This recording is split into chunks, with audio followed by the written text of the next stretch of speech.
Hello YouTube, welcome to Sunday in the shop. It's above 45 degrees out here. I thought I'd show this real quick. I didn't even notice this when I made the video, how old this is. It's skip tooth. See how it's missing like a tooth? And on the chain there, a special chain. If I can get in here. There's where it hits the tooth. And see where there's hardly no space there? Then there's where it hits the tooth there.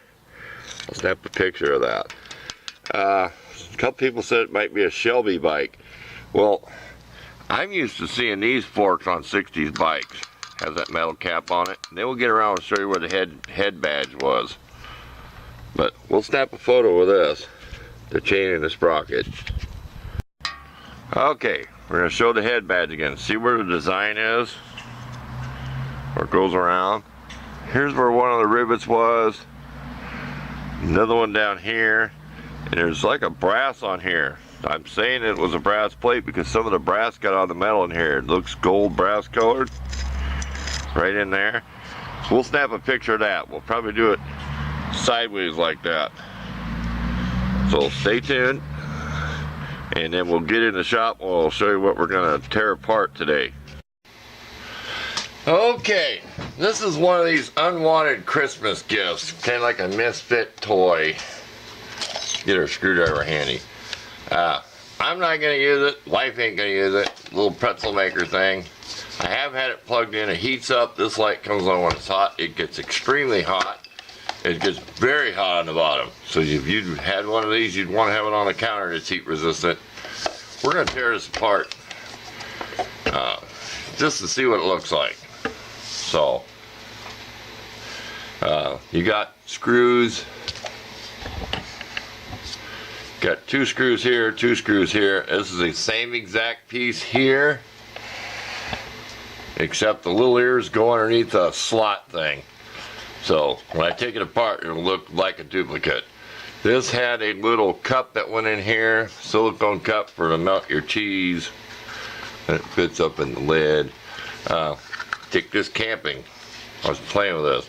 Got a little water cup, put in your backpack. See? You could actually save that, repurpose that. But I'm not one for drinking out of plastic silicones and stuff. But okay, hang in there. We'll gut this thing apart so we can see what's inside of it. Okay, excuse the bad lighting. I got it too bright and whatever. And okay, here's where it comes in from the cord at the bottom. We're just gonna tear this out. This is like some reflective cardboard stuff. There, just get down out of my way. Okay, here's the little heating element. It looks like it's crimped in there in a few spots, but we're gonna take the screws out here and get this in our hand. We may repurpose this little element on something. I doubt it, but you never know. I don't want to build electrical stuff that's not safe, so we'll pause again. Okay, it is crimped there. Here's the wires. There's red and blue. Red was over here. I don't think it really matters. I could mark it. I find my Sharpie. Put an R and a B. Just whatever so I can read it.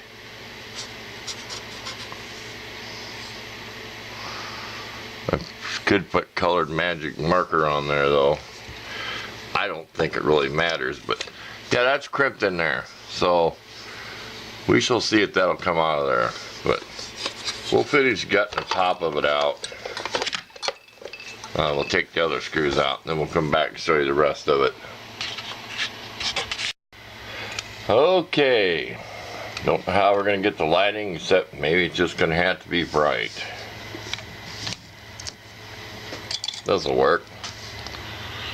Like I said, there was red and blue goes the elements, and then the same thing here to this element top. So these are the exact pieces. Okay, these are the lights down here. Okay, the red and the green light. Now I heard a click in here, and that's what this is. When this gets hot, it must click. Does something to make the light come on, because see, there's a wire coming here, goes to the light. There's a wire going here, goes to a light. these two blue ones.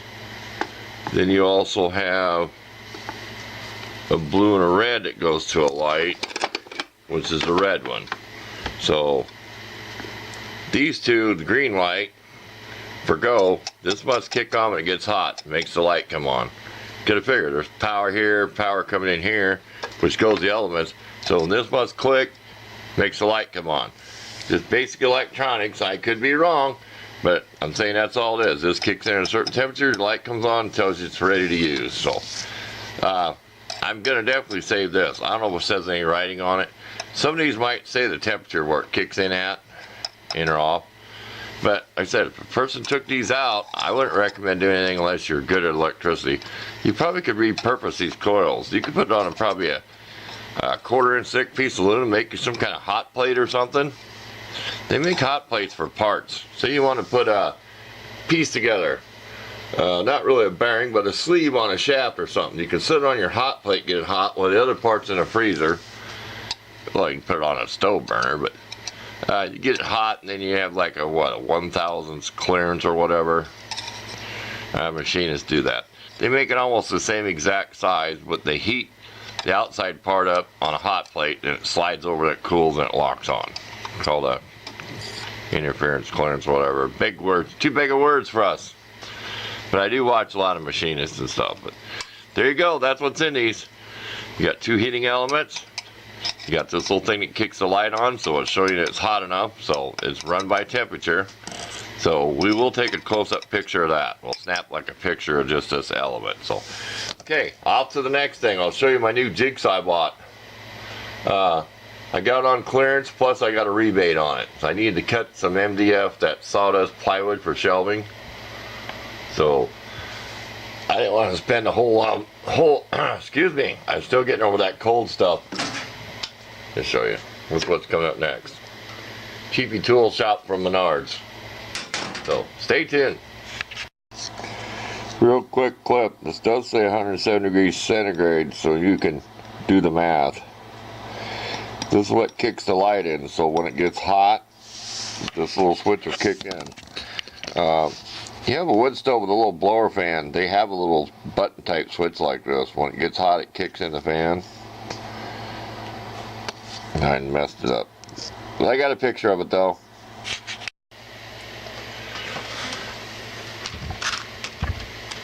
Okay, just roll up here. Got the camera rolling too quick. I needed a saw to cut some MDF. It's that sawdust pressboard stuff you make shells out of. Then I covered it with some wood grain contact paper, which you can see in the background. There's some leftover for some shells in the house. They're plastic shells and they sag when you put stuff on them, so I put some wood on top of the plastic. But this was on clearance for 15 bucks. Well, they had their in the bag 15% off, so this costs like around $12. So I wasn't going to pass that up. I don't use one of these that often.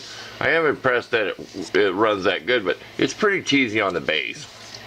And you want to tilt it, you got to loosen these screws, slide it back to these slots in here and tilt it. And it was kind of warped a little bit. I actually straightened it out on my anvil on the vise because it wasn't super flat the way stuff's made. And then I adjusted this too, where that hits that roller. It really wasn't even touching that. There's the little roller in there with a blade, so when the blade goes back, the pressure on it. But they give you 10-piece blades. Well, they have 18-piece blades. They're like probably $9, so I figured it's like $5 worth of blades. Go to Harbor Freight anywhere, but you got a 10 teeth per inch for clean cut, rough cut. They give you 4 of them. It's what, 6 teeth. Well, you got 6 and 8 teeth. You got metal blades, is 14 teeth per inch, and then you got a wood scroll, 12 TPI. So it covers about everything you're going to use, and you can always buy what you want if the thing lasts. They're the U-shank, what they call it. I know they make a T-shank. I've never had one of them. I always had the U with a hole with it. But what I like for a cheapy one, there's 2 screws in here that you tighten down with your wrench. Oh, this convenient, I just found that. I'm a liar too. This convenient dust guard. I don't really need that finger guard. Well, finger guard, yeah. I really don't need that, so I don't know if you heard that. I accidentally lost it. Don't do that at home. Don't break any safety rules and blame me if you cut your finger off. I'm not going to mess with that trying to change a blade. I'm responsible not to stick my fingers in here when I was running. There. Enough of that rant. But it has 2 screws to tighten this little block down. So I'll snap a close-up of that. So the U-shank really doesn't go against anything. It goes like against the slot. It's hard to see unless I turn it on. There's like a slot and it stops. So that's the only thing that keeps it from going that way, plus these tightenings. So could be a problem, could not be. So there you go on that. We'll go off to one little final thing today, is some little screwdriver bits I got for a couple bucks.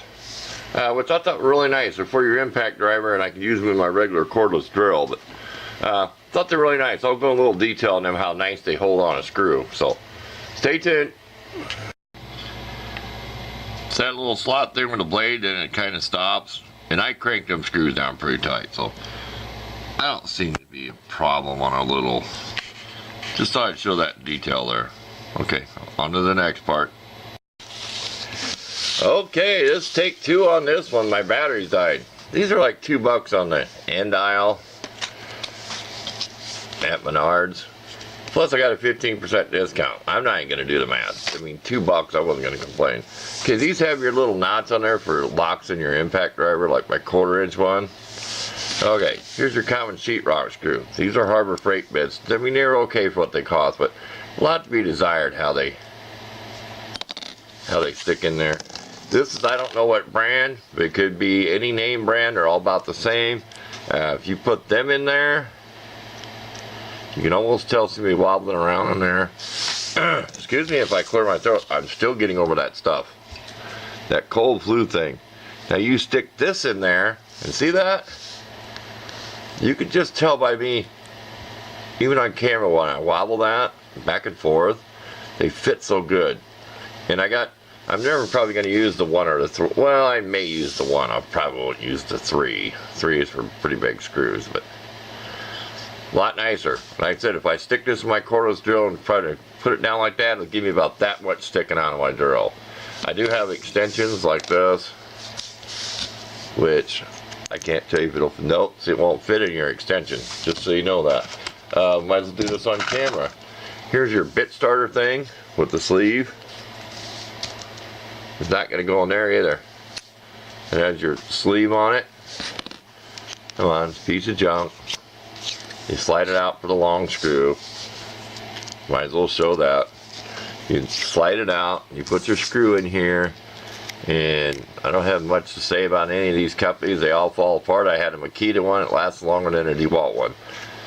Grab it on the way out of the store at the counter for $5 or whatever for a set of this and the bits. But it comes in handy. It keeps you from chewing your fingers up. You're putting together 2x4s. But just so you know what that thing is. But I really like that. I was hoping that it would fit. Carpenter friends showed me some one time, and they was kind of rounded on the angle, and he said they fit the best. Maybe it was the older screws, because I swear they've changed these screws. You grab a bit you used to use and don't work on the next box. There you go. That's it for that. Thought I'd show you there the difference in these tips. Now, of course, you can't take out the package, test it in the store, but that's just your common Phillips number 2. Like I said, you can just tell. I can start a screw that way if I have to, if you're real careful. So that's it for this week. Thanks for watching. I'm trying to think of different things to do with this nasty weather. It's been keeping me inside. I'll come out and get the stove going, but I just come outside for a cigarette break, and I don't really hang out in the shop when it's below 0. But today it's going to be mid-40s, so I'll snap a photo with us. And I do not get paid to show any products on my videos. There, I always put that in the description. I just like sharing what I find. So, thanks for watching.